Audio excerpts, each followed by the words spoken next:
Welcome to the Candaces Pack Dog Rescue Show with your host, JP Mendoza.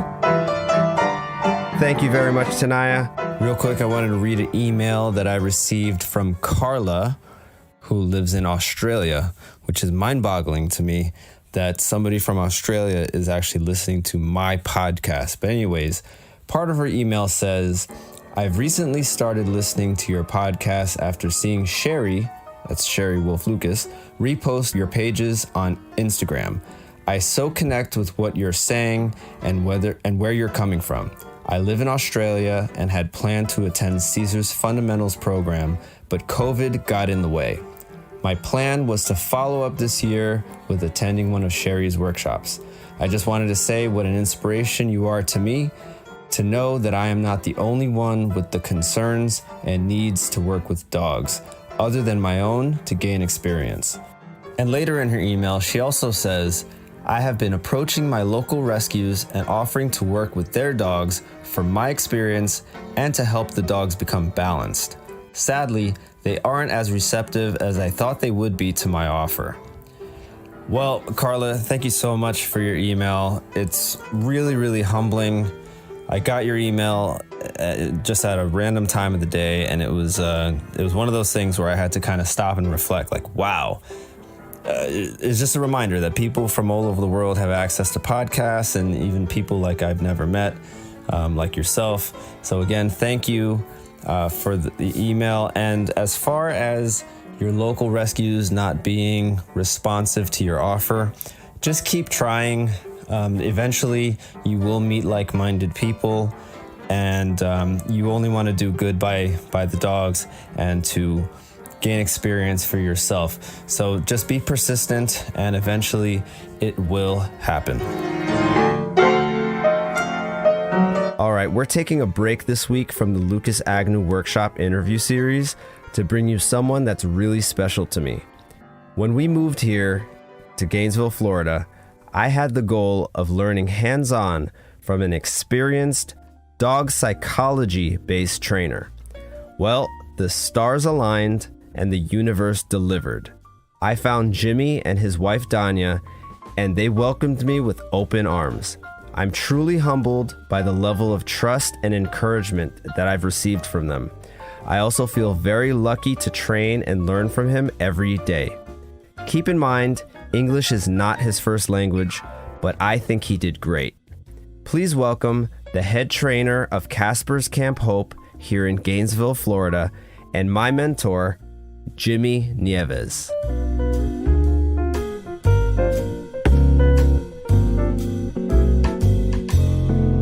All right, Jimmy Nievez from Casper's Camp Hope in Gainesville, Florida. How are you doing today, Jimmy? Very good, JP. Thank you for the invitation to your podcast. Oh, sure. Thank you for being here.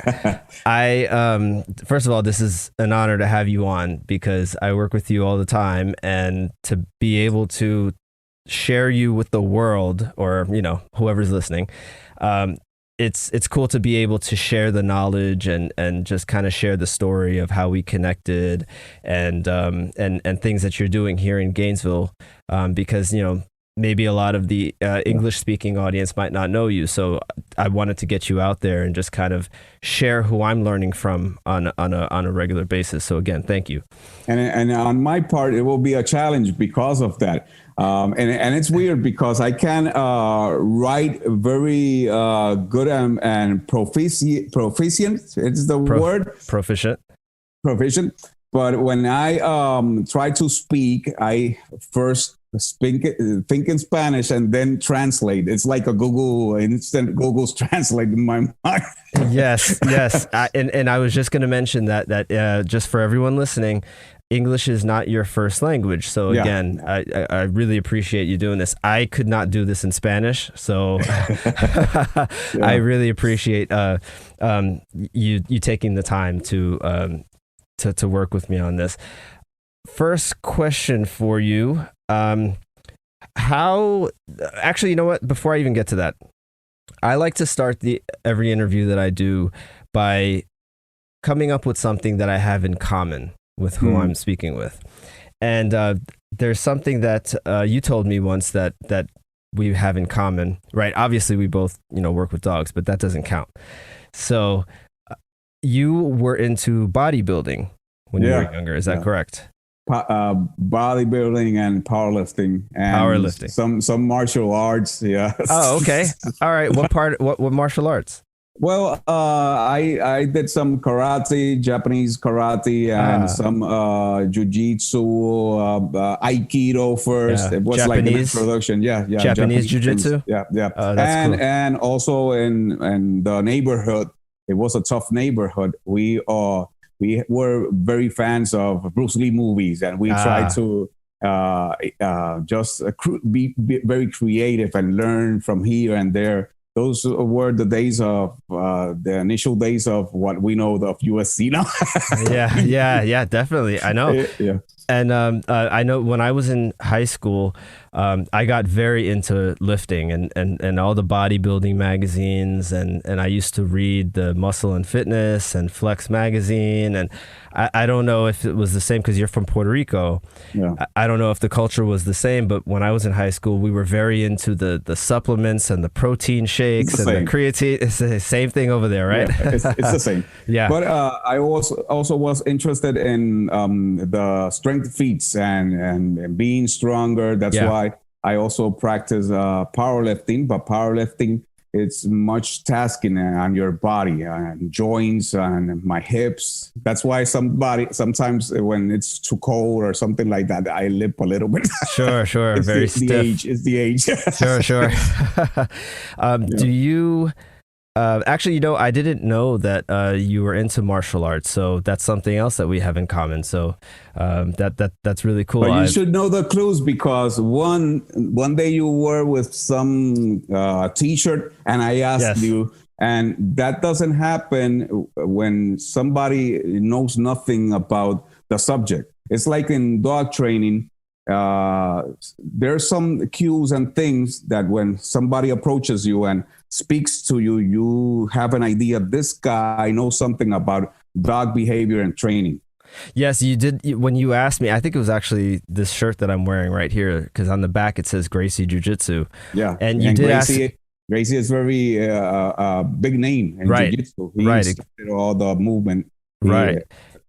And when you asked me that, you said the word dojo.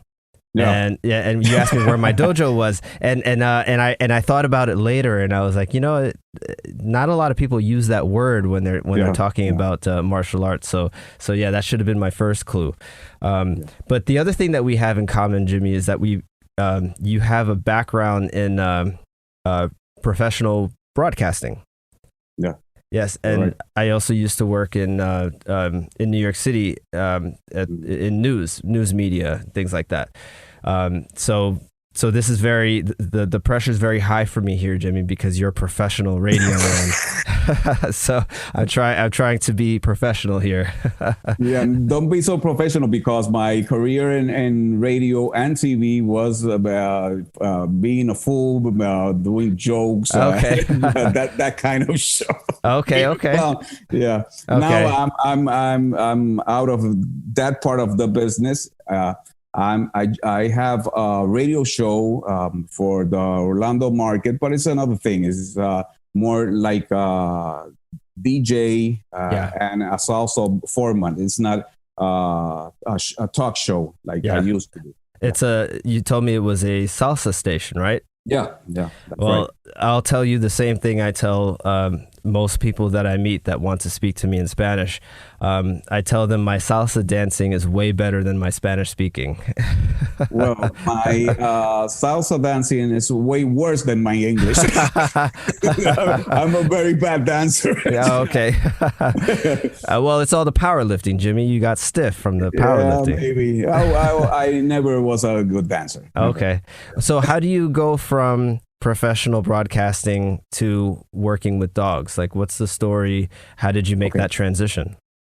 After about 30 years of career in radio and TV, I returned to Puerto Rico to work in a project and a radio station there. And I noticed the huge crisis of abandoned animals in the streets. a lot of stray dogs. Right now, we have a huge problem.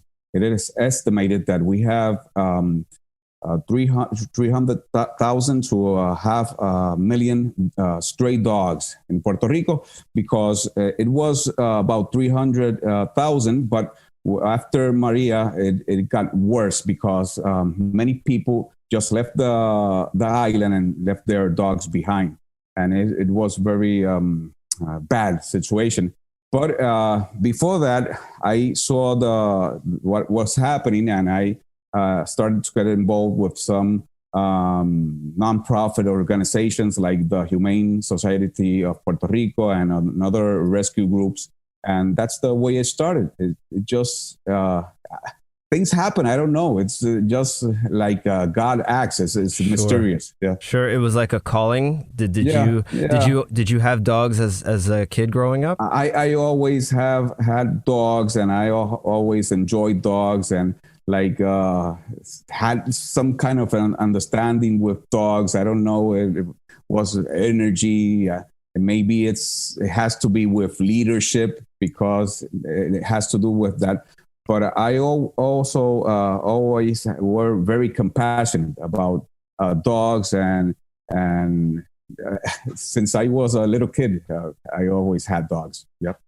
Sure, and we've talked about this before, where there's some people in not only Puerto Rico but a lot of other countries where they don't view dogs the same way Americans view dogs. We have laws in place, and we have belief systems where dogs should be proper vet care, and should be in our house and have warmth and food.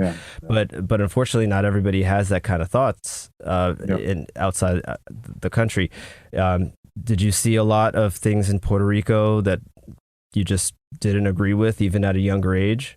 Well, in Puerto Rico, we have very strict laws right now against animal cruelty, but our problem is enforcement.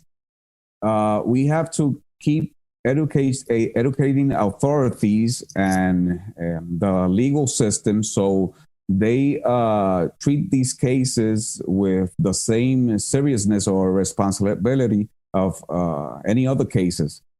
Sometimes when you call the police because of animal abuse, the police don't take that serious. And that's what's happening. It's a cultural thing.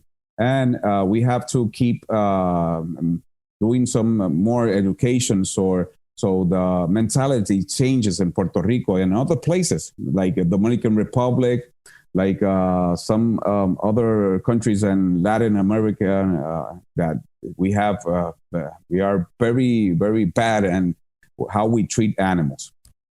Now, when you were interested in making it a career and learning as much as you could about dogs and dog behavior, how do you decide who you want to learn from or who you want to work with? How did you go about that? It was weird because it was just a day-by-day situation. The problem in Puerto Rico, it's so huge that you can go in your car in any street or avenue and you see that stray dog that he needs help. And what you do, you pick the dog out of the streets, start helping them. And it started that way, rehoming them. But I noticed that many of these dogs were very traumatized, had behavior issues. And one of the things I realized is that these dogs end up in the streets, not only because people are not educated or the culture, also because people don't understand the dog, don't have information, don't know how to manage a dog. The dog starts developing behavior problems, breaking things, destroying, getting aggressive, possessive. And the owner doesn't know what to do, and they just give up. The dog goes to the backyard, is tied to a post, or they just abandon the dog. And then the dog fails again because the dog was abandoned because of its bad behavior. It was never rehabbed.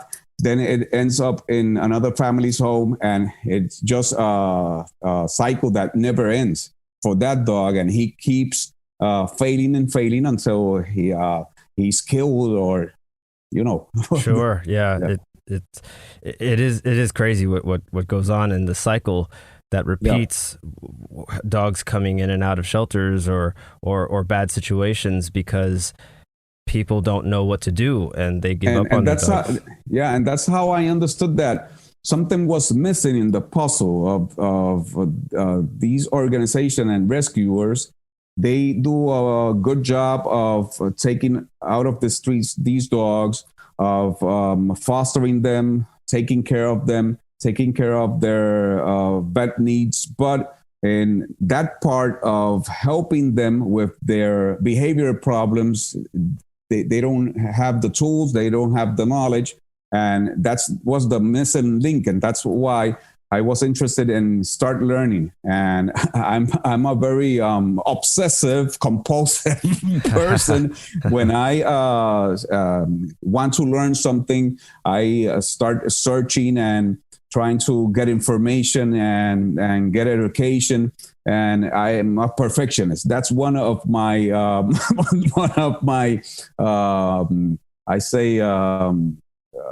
negatives. I'm a perfectionist, and that's how it all started. Well, I think when you're working with dogs, I think it's definitely a positive, because sometimes you have that dog where you need to be, you don't let the dog get away with not even 1 inch. It's like you told me a little while ago, if there are some dogs where you give a dog 1 inch and they take, take a mile. Yeah. So, those are dogs. Dogs, they behave that way.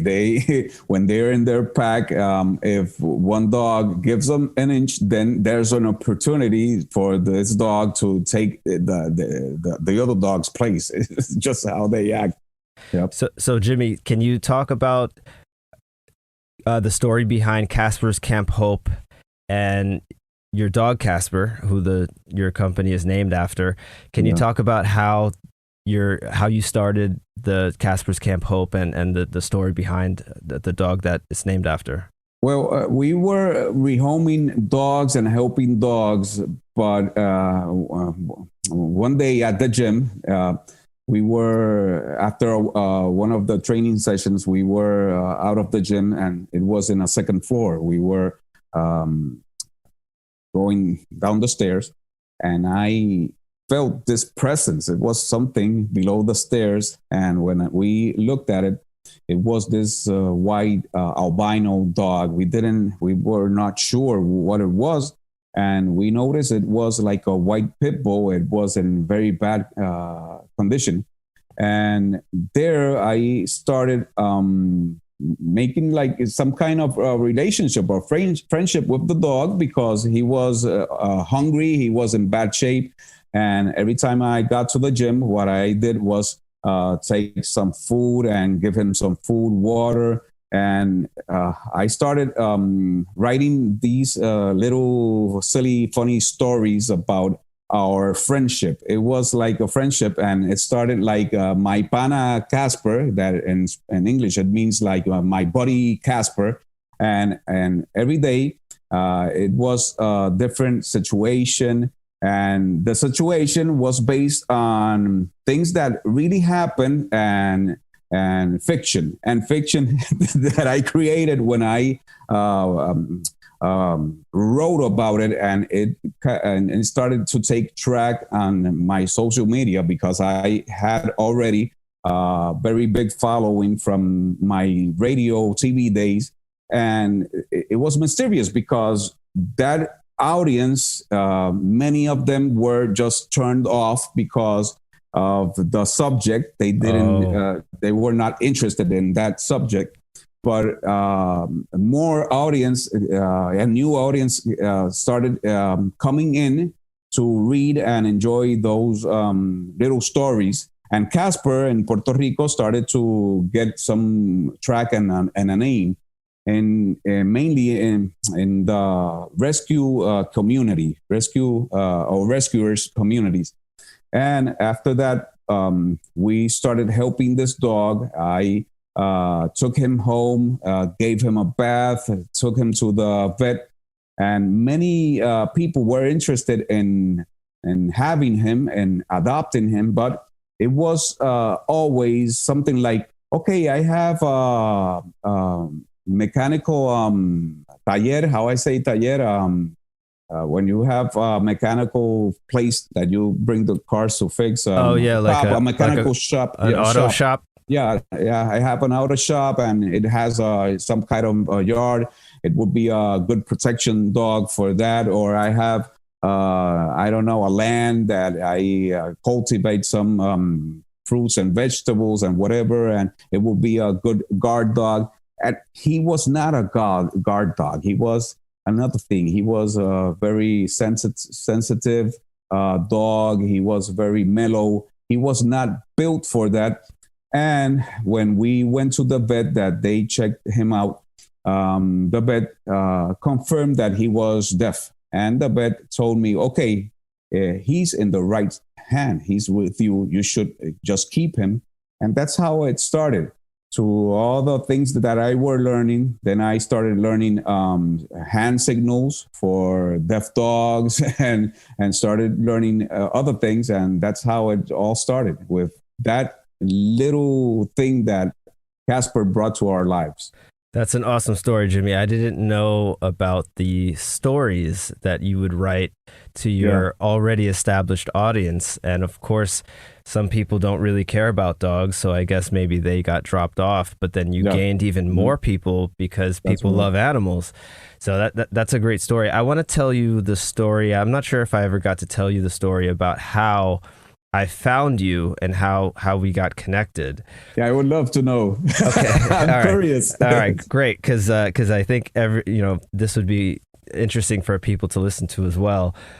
When my wife and I moved down to Gainesville, before then, I knew what I wanted to do. I had the rescue already established administratively through the paperwork and everything. And how you got your calling to this world, because it's a different world. And the thing is that many people don't understand it. Don't understand why we do this. They don't have a clue. They don't get it. And in my my followers, many got just turned off and walked away from me. But I brought new followers that are into this world of animal rescue and helping dogs and making a better world for these dogs. And it's something that it's mind-boggling how it happened with you. Yeah, so for me, now I'm interviewing you. you couldn't help yourself, Jimmy, because it's the broadcaster in you. No, this is actually a story that I've told, because it's the birth of the rescue. What happened was, when I was a vet assistant, I used to be a vet technician at an animal hospital. And I always loved dogs. I've always loved all kinds of animals. And there was a dog that used to come in for boarding, and her name was Dolly. And I'll never forget her, because she was a German Shorthair Pointer, and she was a sweetheart of a dog. She was so sweet. She was quiet. She was not scared. She didn't have any problems like some dogs that would come in. And she was there all the time during the holidays. The owner would come and drop her off. We almost knew all the time when she was coming. And she was my favorite dog, because part of my job, and I didn't know anything about dogs back then, not dog behavior. Yeah. Part of my job was to go to the back and walk all the dogs, take them out, and on the weekends included. And you go back there, and of course, all these dogs have all this pent-up energy. They're not doing anything all day. They're stuck in the crates, and they're just barking and barking and barking, and nobody's, paying any attention to them, because that's basically the boarding there.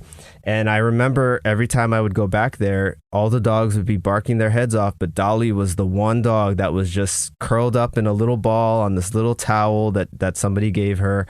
And I would always give her like the bigger blanket, and just because she was just that good. And I said, one day I'm going to have a German Shorthair Pointer just like this.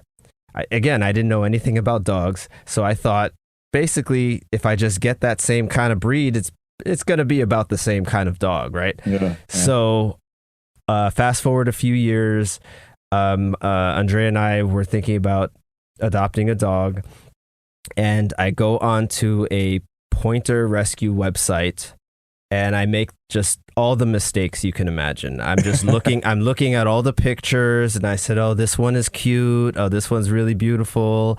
I think I want that one. And you know, I never once thought that this dog could be completely different. In my mind, she was a dog that was going to play fetch with me all day and was going to be very happy when I came home from work. And it was, I already created a story in my head of how it was going to be once I adopted Candace.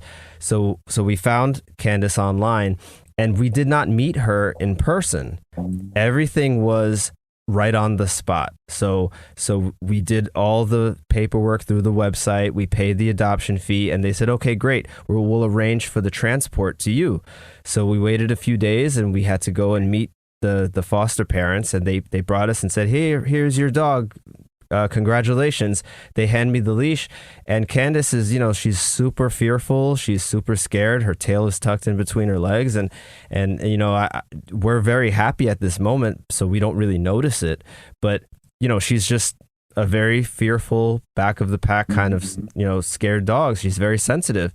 And when we brought her home, it wasn't like how I had it in my head. She would hide. She wasn't receptive to me. She was a little bit afraid of me. She was a little bit more receptive to Andrea. And over the next few days, it didn't really change. And I didn't know what to do. I've never had a dog, even with our family dogs, they were always very happy or very mellow and just kind of couch potatoes. Yeah. But she was so scared that, I couldn't take her for a walk because she would be afraid of every bus that would pass by down the street or a car horn or any kind of loud noise. So finally, one of the ladies at the office recommended a behaviorist. This was in New Jersey, and she came over and helped us, and that was my introduction to dog psychology, and it just opened up a whole world that I didn't know existed. I didn't know that there was specific behavior that you should be looking for, and things that you should do, like not letting your dog walk all over the place while walking them on a leash, or letting your dog just have free roam of the house. And we didn't have a crate really in the beginning. I don't think, but I made all the classic mistakes, and since I made mistakes, and I didn't want to give. At one point, I felt like giving up on her, but Andrea wouldn't let me give up on her. So because I needed to figure out how to make it work, I learned dog psychology, and with that, I started reading a lot of books, and I started watching The Dog Whisperer, Cesar Millan, and I started studying as much as I could, and that. It's been almost 7 years now with Candace, and just seeing her improvement over the years has motivated me to help other dogs kind of like her. And when I knew that Andrea was going to graduate from residency, I knew there was a change that I had to make, because I didn't want to go from working at a news station in New York City, which is the #1 market in the country, to then come to Gainesville, Florida. I mean, what am I going to do? I'm going to work in a news station here. I was already a little bit unfulfilled, if you know what I mean. Waking up every morning, I wanted to do something different. I wanted to do something meaningful. So with this, I just took it as an opportunity to create the rescue and name it after Candace, because she's the one that gave me the inspiration. And I wanted to adopt or rescue dogs from shelters that had those kind of problems that I can help, and then help rehome them. But I also wanted to educate people, and that's kind of the birth of this podcast and what I put on social media. I want people to know that there is help out there, and you can do something to help your dog. And a lot of times it starts within yourself, because when we first got Candace, I was very insecure. I didn't know. I got frustrated because she was very fearful. She was scared of me. And I'm like, why is this dog like this? I don't understand. And I would get frustrated. And she would, of course, would even get more fearful. So I had to understand how to change my way of thinking and how to change, how I'm supposed to help her. Yes, because you were feeding from each other. Exactly. Yeah. And that's exactly what our behaviorist said. And she said it was just a spiral. It was just a never ending cycle. But yeah, that's the story behind the rescue. And it's what happens with many dog owners. It's just the dog feeding from the lack of structure and problems in the home. Exactly. And we had no structure. And not only that, Jimmy, when I started leaving for work after we had adopted her, she got a very strong and bad separation anxiety. And she started destroying the wire crate. And I was afraid. We were in a rental apartment, and I was afraid she was going to destroy the doors or the walls, or try to actually do something because of her separation anxiety. And that's one of the reasons why we ended up getting help. And it ended up being a huge lesson, not really about dogs, but about people and how we affect our dog's behavior with our own behavior. But fast forwarding to us moving to Gainesville, since I had the plans of the rescue in mind, I knew that the last 6 or 7 years that I spent reading books and watching videos and shows, it's not enough. I need the hands-on experience. So I Googled dog psychology, dog trainer, Gainesville, Florida, and I tried every kind of combination, but I made sure that I put dog psychology in there, because I knew from my experience that dog psychology was important. I didn't want to work with a trainer that ignored dog psychology or didn't believe in it. So I didn't really get any good results from my Google search. So I said, okay, this isn't good, because I need experience. I need to work with somebody. In other words, you didn't find any place or anyone that offered or dog psychology or behavior expert. Right. It was mostly obedience style training. It was more of the the off leash. It was the have an obedient dog. It was nothing. When I looked at these websites, none of them mentioned dog psychology, and I knew that wasn't the place for me. That's not, because I didn't want to clash philosophies with somebody. I wanted to learn, but I didn't want to just go somewhere where they're just going to teach a bunch of commands, and that's all. Tricks, they were a bunch tricks. Of tricks. Exactly. Yeah, exactly. So a neighbor of ours and a friend of ours mentioned that they saw your sign out in front of your house.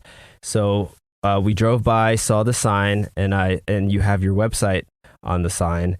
And I went on the site later that day, and I read all the content that you had on there, and you mentioned dog psychology like almost on every page. So I was first of all, I was very surprised, because you didn't come up in the Google search. So I was like, who is this guy? I don't know who this is. And I'm reading it, and I said, well, I really want to meet him, but I didn't know how to contact you, because I didn't want you to see me as some sort of threat or some sort of competition. Because I've heard of stories where trainers don't want to teach others because they're like, well, I'm not going to train my competition, because you're just going to go and start your own business. So it was a little selfish. It happens all the time. Yes, yes. I think it may happen in every industry. Yeah. Yes. Normal. Yes. And so I said, okay. I thought about it for maybe a day or so, just to how do I word the email to you? So I realized that because of the move, Candace had just taken a few steps back, and especially because of the thunderstorms here in Florida, this was in the middle of the summer. So I was struggling with Candace because of everything we had going on. Plus now I had to worry about her. I legitimately thought that the best thing for her was to be around a balanced pack of dogs, because I was doing everything. I was doing the exercising. I was tiring her out in the morning, because I knew that the thunderstorms were going to come in the afternoon. So my strategy was to tire her out in the morning, and then hopefully she'll sleep through or just be a little bit more calm for the thunderstorms. And it just wasn't working. So I thought, okay, well, what if I found somebody that did a structured daycare? I don't want to just bring her somewhere that's just going to keep her in a kennel all day. So I emailed your email address, and I asked if you guys had some sort of structured daycare, because I typed it this way on purpose. I said, because I think my dog needs to be around a balanced pack. And I wanted to see if I was going to get some sort of reaction like, oh, well, we don't believe in packs and we don't do things. You know what I mean? So I wanted to see if if I was going to get that kind of response. But Taniya, your wife, responded, and she actually asked for my phone number, and she called and she asked specifically, what it is what am I asking for? Like what, because you guys don't really do just straight daycare, right? No. So we spoke, and we had a really good conversation, and I told her that really I was interested in learning from somebody, because I was interested in doing a rescue, but my dog really does need to be around some dogs, and then she invited me to attend one of your she said she was going to speak to you first. And it just turned out to be perfect, because she said that you're always saying that you need more help because you have too many dogs. And she invited me to one of your clients' consultations. I think it was Owen. Yeah. Owen was the name of the dog. An aggressive giant schnauzer. Yeah. Yes. And I witnessed it, and I think you had me walk Owen like within the first few minutes I was there. First day. Yeah, the first day you had me walk Owen, so I said, okay, this is a test, so I know how to walk a dog. I can at least do that. And you felt that day because Owen was here because he was in an aggression case, and he was a big dog, a giant schnauzer. Yeah, honestly, I felt that if Owen was with you being rehabbed for a while, then there's no way you would give me Owen if it was putting me in danger. Okay. So I didn't have that fear of, well, what do you mean walk him? I didn't second guess, because I know that once you start to second guess, you're already starting off on the wrong foot. I didn't want Owen to know that I was nervous or wasn't sure of myself. So when you gave me the leash, I was like, okay, sure, let's go. So you did I walked very on. well. You did it very well. I was impressed, and I told Daniel, he's the guy. Yeah. So ever since then, I think it's been 3 or maybe 3.5 months, and I have gained a lot of confidence working with you. But at the same time, I have learned a lot about what I need to work on.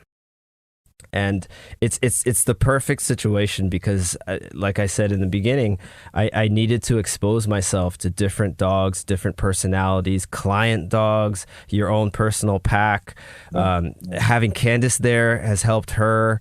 She looks forward to going there now. I tell you that, when I used to walk by her house, she would turn to go down your driveway. So she did it once when I was at the front of the house. She did it once. You were walking with Andrea, and she tried to turn. Yes. And just seeing that just makes me feel good because, with a sensitive dog like that who has so many fears, if she's walking forward and walking towards something, then she's obviously not afraid. And she has good experiences. It's a good association. So I couldn't be more grateful to you and Taniya for accepting me as part of your pack. Thank you. For that, I thank you, Jimmy. I want to ask you about. Can I ask you a question before you Sure. go there? Yeah. Going back, it was interesting how you explained your experience when you adopted Candace. And the way they manage that protocol of adoption, that you did not see the dog, you did not know the dog, you did not share anything with the dog, no interactions, and they just delivered the dog and gave you the dog like if it was something you were buying on Amazon. It's very weird. It's crazy. Yeah, and I think about it this way. In your case, you just had that how I say compromiso. How I say compromiso, Dania? Compromise? Yeah.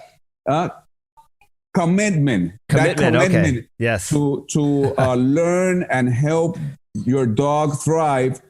But how many of the other adopters, it's the right word, or owners do that, or just give up and the dog fails again? And it's part of what I was telling you earlier in this podcast, that there's the missing link in dog adoption and these organizations. It's crazy.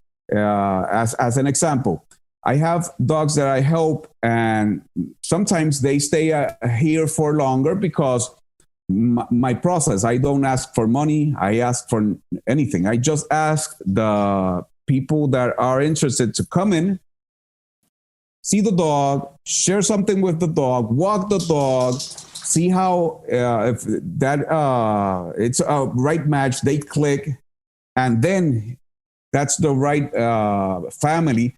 But many of these organizations, they just ask questions like, where you live? You have stairs? You have other dog? Okay, here's your dog. And it's crazy. It makes no sense because the dog will fail again. Yes, and Jimmy, it's one of those things. This is the reason why I don't name the rescue website by its name.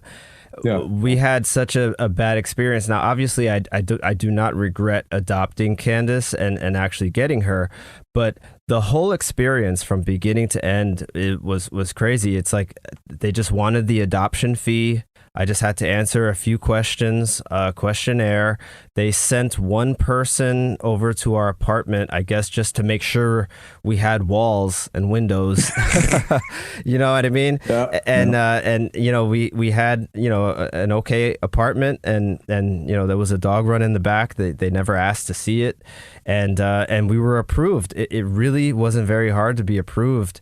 And you're right. How many other people just basically decided to order a dog just like an Amazon order? Because that, looking back on it, not only did they told us that she was healthy, and then she came to us with heartworms. Whoa. So it was an experience just from the beginning that just very negative. And when I decided to do the rescue, I wanted to make sure that people who were even thinking about adopting from me had some sort of education or briefing before they adopt a dog. Because at least you know, I can adopt a dog to you, Jimmy, and I can give you all the education in the world. But if you fail, like that's got to be on you, because I gave you all the tools and I gave you all the information. But if you went home and you just did whatever you want, well, I mean, okay, I mean, I'm glad to take the dog back, but this whole experience was not a very good experience, not for you, not for the dog, not for me, because you're it's like you said, the owner has to do their part in order to make the relationship work between the dog and the owner. So yeah, I hope to make maybe in a small way, just change the way people think about rescuing dogs. Because if you can throw in some education behind it, and maybe some training or some resources so that it can help somebody that may be having a problem with a rescue dog, maybe we can change the way people think about not only rescues, but rescue dogs.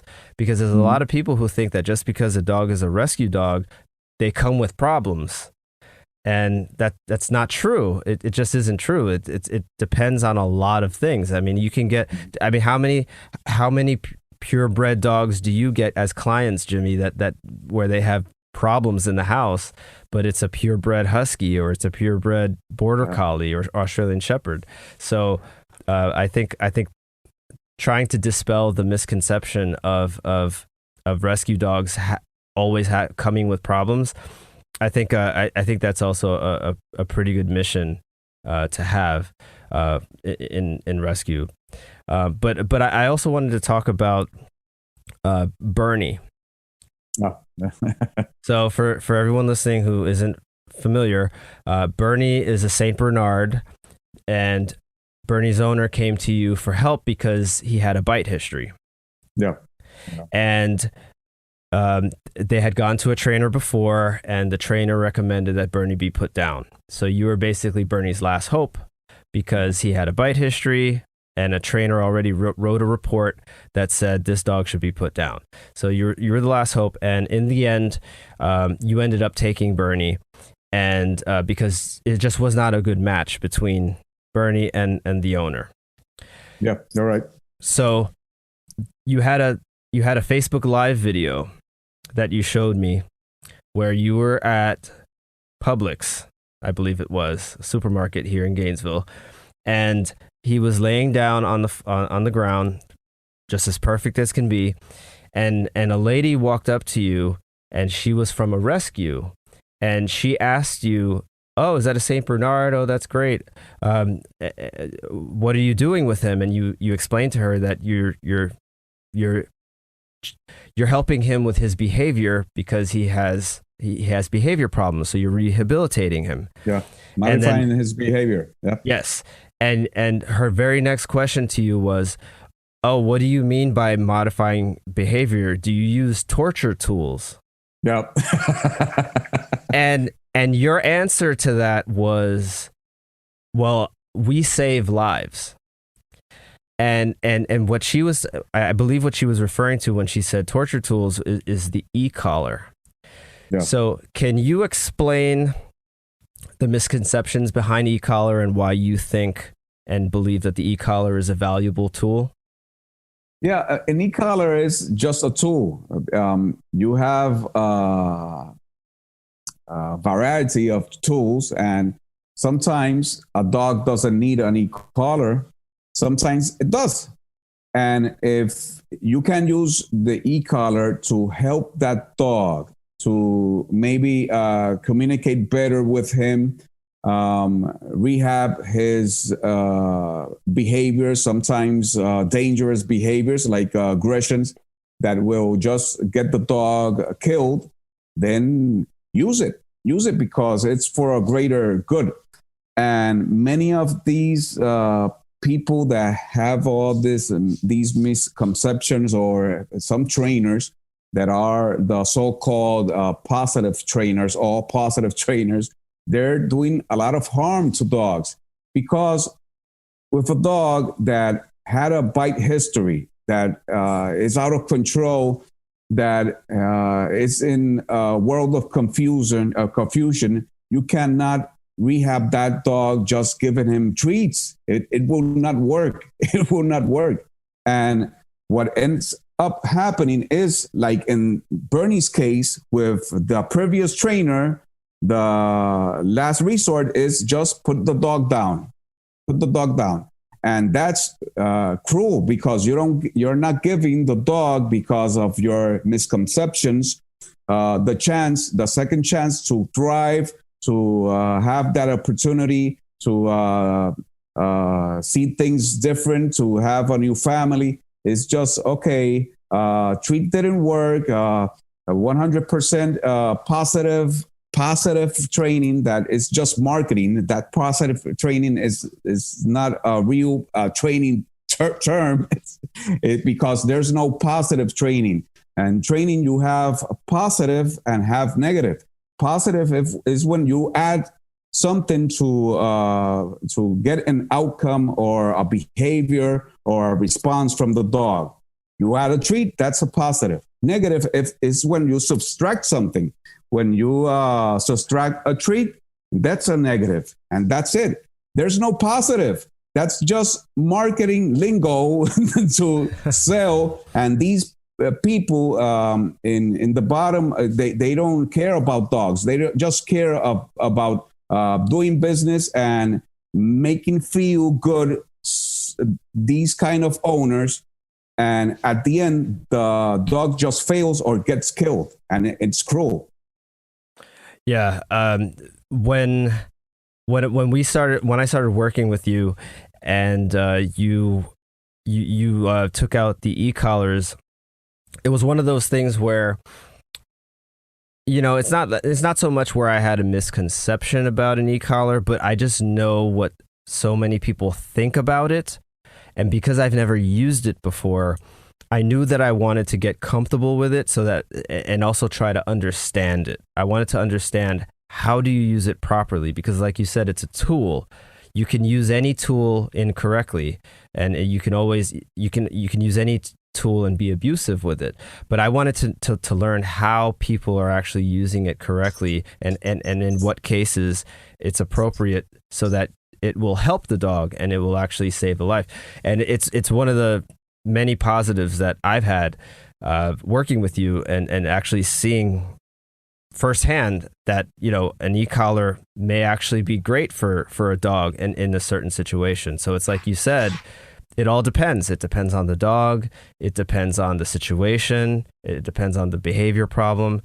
So yeah, I see it firsthand. And you worked firsthand also with Bernie and saw the outcome, how Bernie is doing now. It's amazing. It's amazing. So for anybody listening to this, you can go on Jimmy Nievez's Facebook page, because you have videos with Bernie. Don't you have a video of Bernie first coming to you? He's barky. He wants to take your head off. Yeah. And I believe the owner almost couldn't control him because he's such a big dog. And now it's a complete transformation. I mean, Bernie's rolling around in the yard, playing with the other dogs. I mean, he's such a good dog. It would have been such a goofball now. Yeah, he's a goofball. Yeah. He's happy. He's a happy dog. He's very happy. Camper. Yeah. He's very happy. I want to share. And think about this. That dog today, maybe he would be just dead. And he's a happy camper today. Yeah, it really is crazy. And, you know, it's one of the things that because I like to talk about the e-collar with every trainer that I speak to on the show, because not everybody will agree on everything and every kind of training philosophy or even tools, because like the e-collars and the prong collars, they seem to be the most polarizing subject when it comes to dog training. But even the trainers that I speak to that do not agree or want to use an e-collar, even they admit to me, the really good ones, they will admit to me that in the case where a dog's life is at stake, then they think that the e-collar is appropriate to use. If it means a dog is going to be put down, then e-collar has its place in dog training. So it's, and I think that also is a very small way of thinking and mind. Sure. Because why would you wait for the dog to get to the point to be ready to be put down if you could had helped him way before with an e-collar? It's like stupid. It's stupid. Yeah, stupid thinking. Yeah, and like I said, I like to bring up the topic of the e-collar because it's great to hear different trainers explain why they're for it or against it. And I will say most people that I've spoken to so far are for it, and they all have different reasons why it's a good tool and how it does become useful. So again, thank you for talking about it, because sometimes it can be a very sensitive thing where trainers don't want to talk about it, or they don't want to show it on camera or on Facebook or on social media. They don't want clients to know that they use an e-collar, because sometimes they get the reaction from clients saying like, "Oh, I don't want to use a shock collar on my dog." Well, it's not a shock collar, and then you go into the whole education part of it. Can I share a story? Sure. So you see the misconceptions of the regular dog owner, and therefore, in order to help them, you also have to be careful and bring some information and education, because if you just show them an e-collar, this is what they're gonna use, they will get scared because they have a lot of misinformation. The other day I was working with Lulu, the golden doodle. Okay. It was a gorgeous golden doodle. You know that kind of dog owners like to how I say it, añoñar, Dania, looking for the word, Dania, consentir, spoil, Okay. and humanize them and put silly dresses on the dog and shoes. And okay, I was in front of Publix working with that dog, and she was working for her food.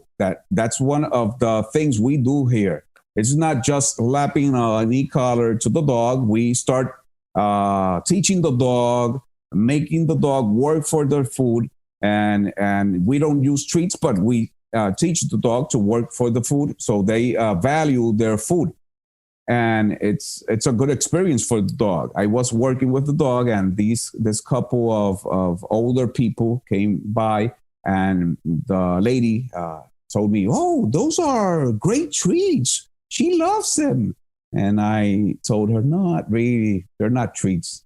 It's just her dog food." And I showed the dog food. And what are you doing? Well, she's working for her food. That's why she's so excited. It's not because the food, it's because she's working for the food. And then she said, "Oh, poor thing, she's working for food. How can that be? You're making her work for food." I'm imitating the voice. And what I told her is that, yes, everybody should work for their food. It gives you dignity. And she just stayed there frozen. And her husband told her, "Yeah, he's right." He's right. He's right. And that was a lesson. It was like harsh. Then I was thinking, sometimes I'm a little bit harsh, but I had to say it. And that's the thinking of the dog owner. And that's why dogs today have so many problems. They don't work for the food. They do nothing. They're just couch potatoes. Everything is free. Love is free. Lots of love, free love, free affection, food, and they turn out bad. And that's what is happening. Yesterday, you were working with the new Siberian Husky. Yes, his name's Shadow. Shadow, yes. He was not interested in food. Yeah. It was crazy. Right, because he's constantly being handed food for free.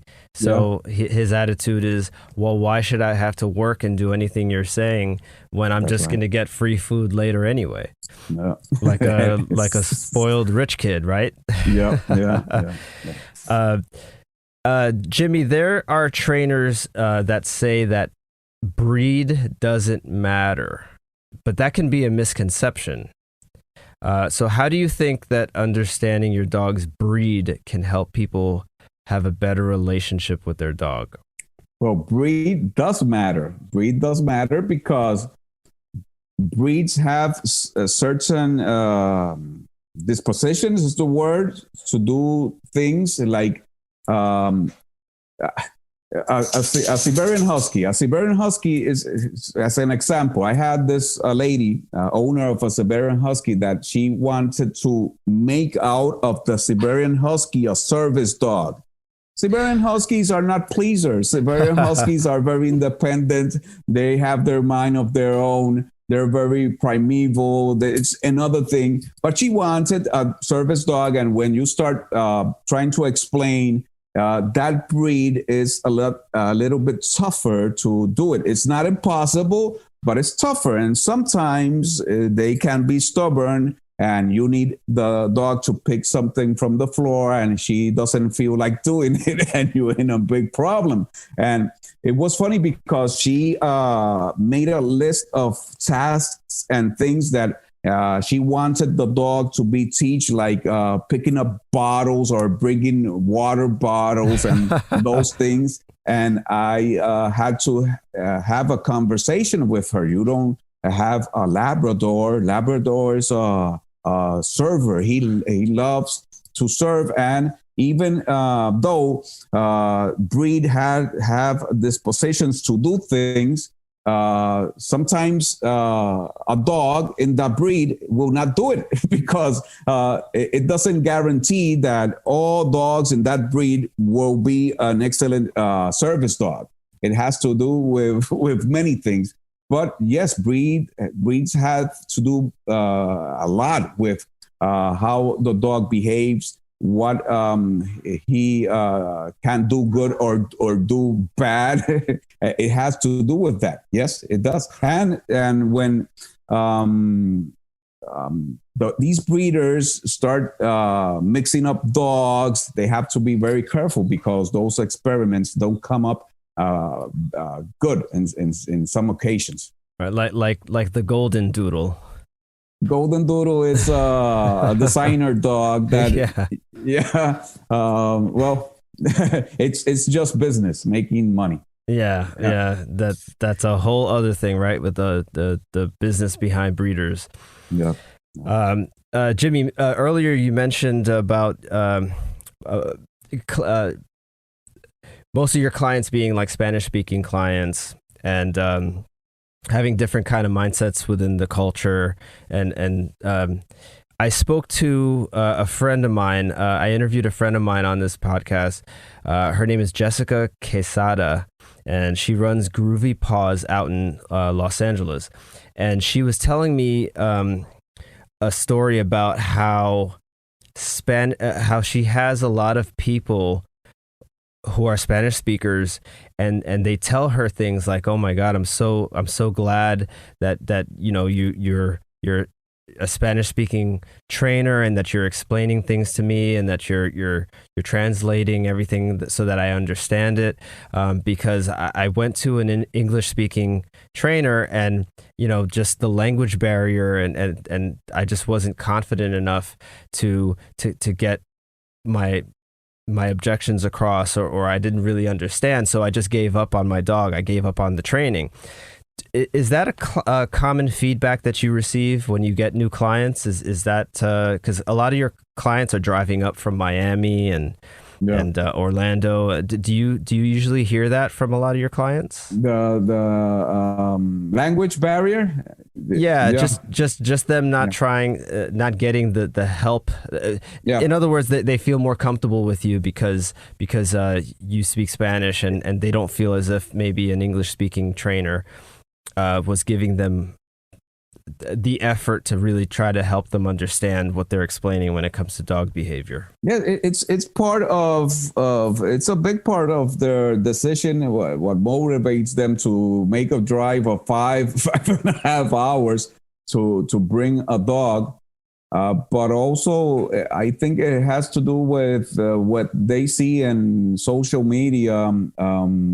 The lives, things that are not edited or how doctored. I don't know how to say it. Edited, and they see how dogs that are difficult. Like I was talking now a Siberian Husky that's a very difficult dogs for almost every dog owner, and dog owners should not get a Siberian Husky or these types of dogs like Belgian Malinois or something like that, because they could not know how to manage that dog. That dog is above their pay grade, and once they are in a desperate situation, then they search. They have two options: or search for help, or just abandon the dog. And it's not the best decision. So abandon the dog.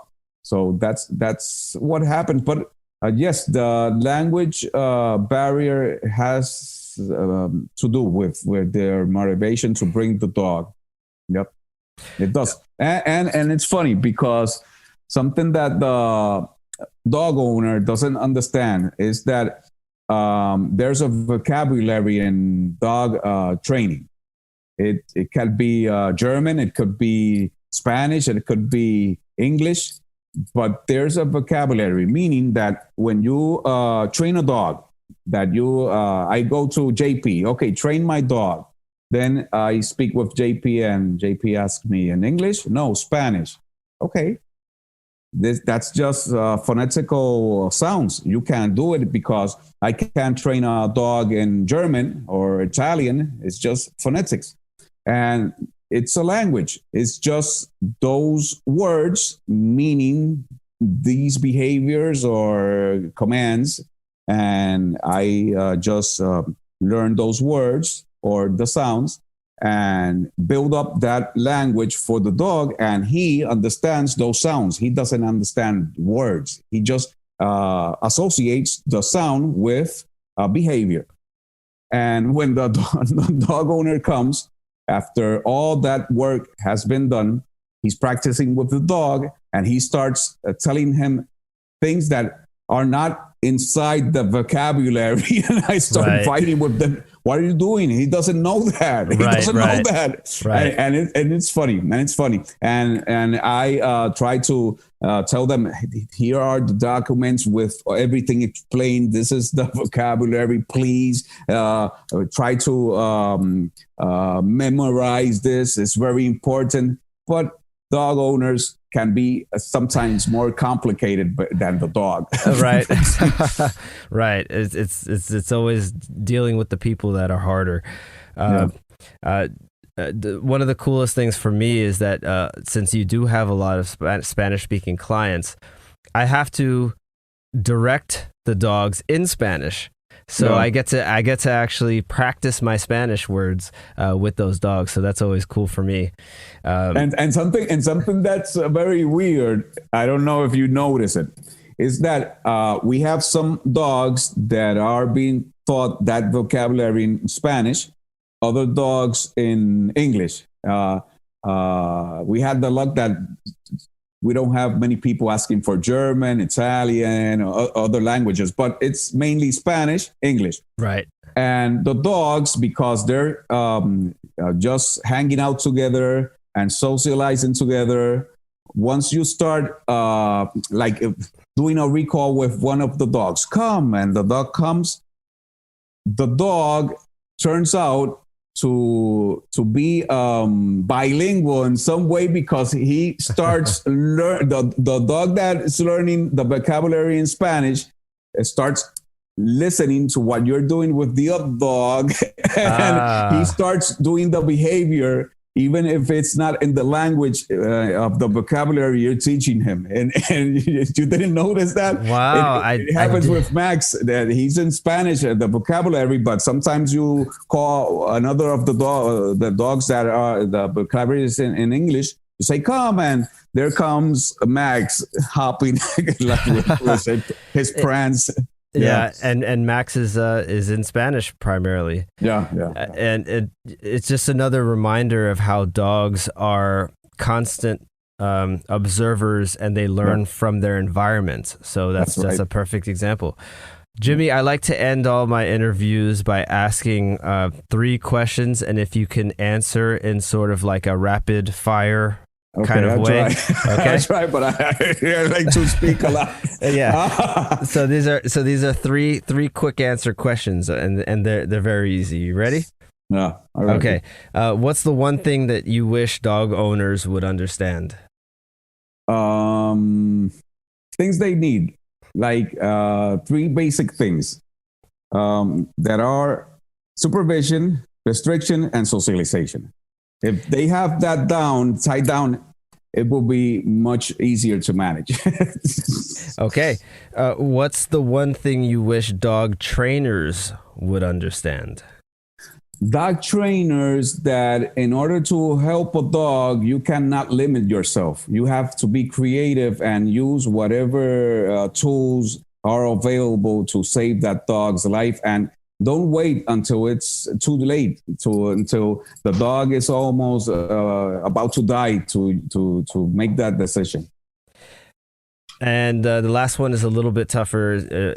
It's a little bit of an opportunity to kind of pay it forward and maybe name somebody. Is there anybody that you personally know in the dog world that you think deserves a little bit more recognition, and maybe somebody that doesn't know too much should look up online and learn from? Well, really, let me see. In the dog world, maybe Robert Cabral. Okay. He's a well-balanced trainer, and I think that and he's building his base. But he's mostly known within the community, and I think that we need more people that are in our business doing good work to be massive and share their message and their education with dog owners, so they can better manage the dogs and the dogs don't fail. It was a long answer. That's okay, Jimmy. I couldn't agree with you more. Thank you so much for doing this. I really appreciate it. This was great. I can't wait to have people hear this. So thank you again. Thank you very much. Thank you very much, Jimmy, for being on my show. Don't worry about your English. I think you did great. If you'd like to follow Jimmy on Facebook, you can go ahead and search Jimmy, Jimmy, Nievez, Nievez as in zebra. You can also follow Caspers Camp Hope on Instagram. That's at Caspers Camp Hope. Also, please check out the website, CaspersCampHope.com. Thank you for listening to the Candaces Pack Dog Rescue Show. For news updates and training tips, make sure you follow us on Instagram and Facebook. You can find us at Candaces Pack Dog Rescue. If you would like to support the rescue, please visit our website at cpackdogrescue.org. For questions and comments, you can contact us at cpackdogrescue@gmail.com. And if you like the show, please subscribe and leave a 5-star review on your podcast app.